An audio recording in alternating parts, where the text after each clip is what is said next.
आमे प्रथमतः केमिस्ट्री किसी बेसिक टर्म गुड़ा बुझा चेष्टा करवा। फास्ट है आमर आल्केन क्या कहवा आउ आल्किन क्या कहवा आउ आल्काइन क्या आम कहवा। ठीक है,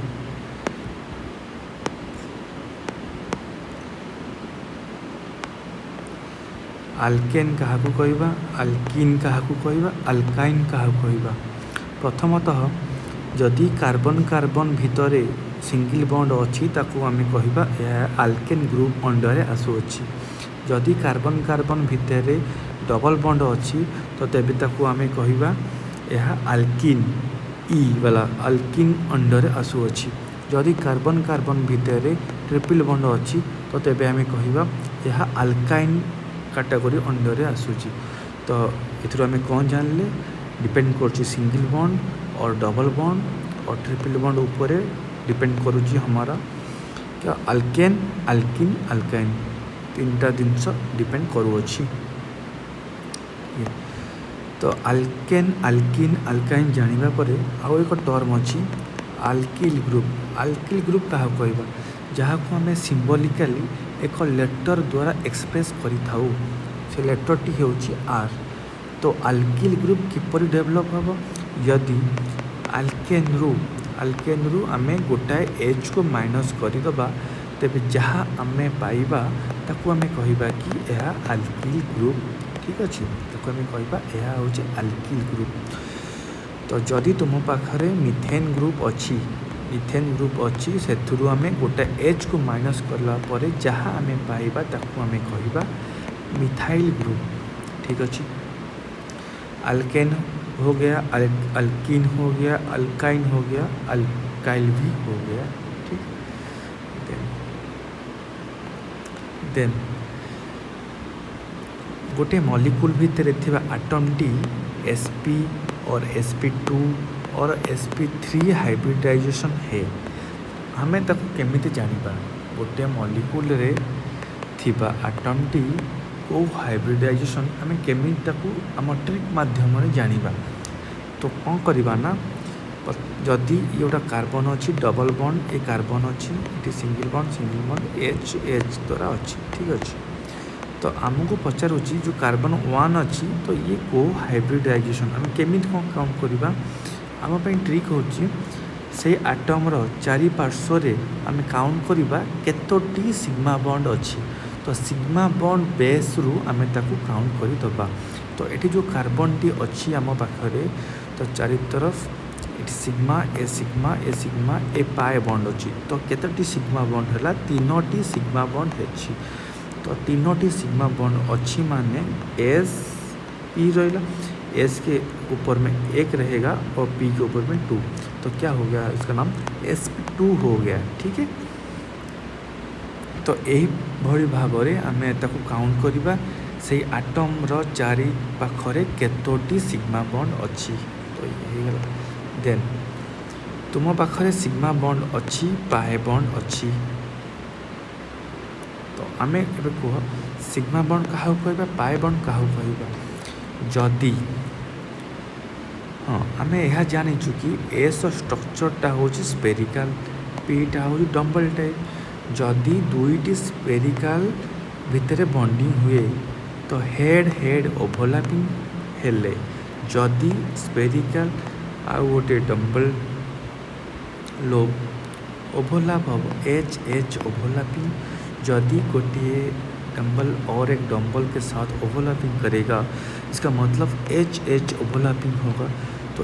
तो तीनोटी केस रे कौन होउची ना हेड हेड ओवरलैप होउची।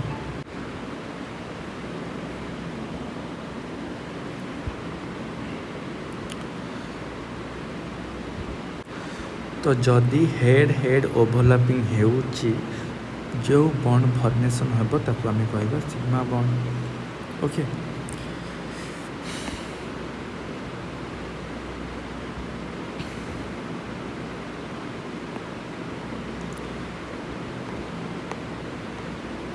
तो ये आमर गोटे लोब रहा ये लोब।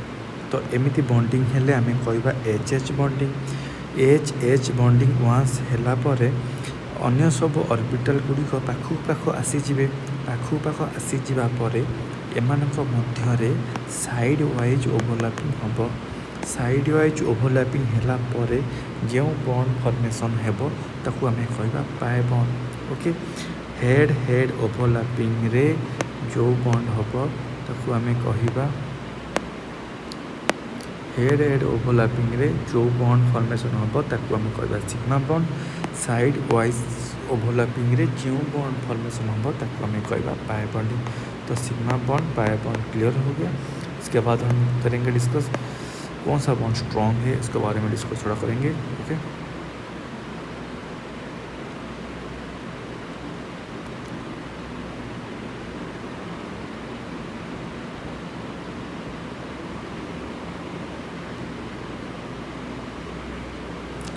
लेट तुम्हारे पास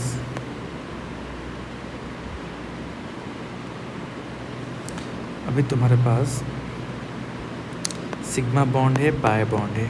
ओके, तो कौन सा बॉन्ड को ब्रेक करने के लिए तुमको ज़्यादा एनर्जी लगेगा, को बॉन्ड को भांगिया तुमको अधिक परिमाण रे एनर्जी दरकार हो।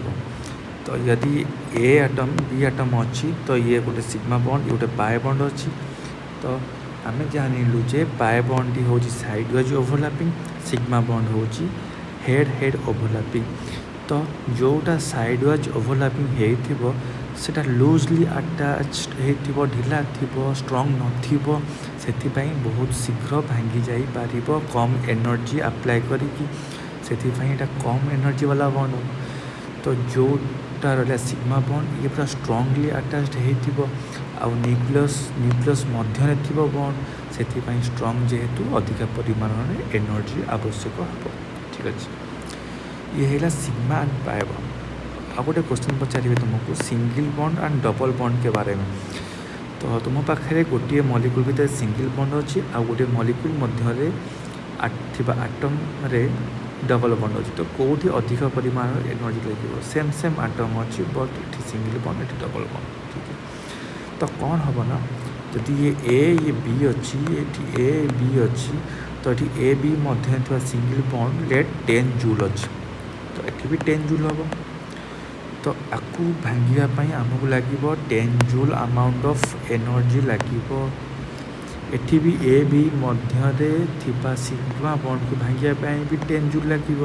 बट आ पाखे एक पाए बॉन्ड अच्छी जहाँपाई तो किसी तो एक्स्ट्रा लगे एनर्जी ना, तो 10 प्लस समथिंग हो। तो जो डबल बॉन्ड अच्छी सेठी आमको अधिक परिमाण में एनर्जी लगे with compare to single bond. Okay, तो आज एतिक आम डिस्कस करवा। नेक्स्ट क्लास आउ कि भल भल टॉपिक को डिस्कस करवा। Thank you everyone.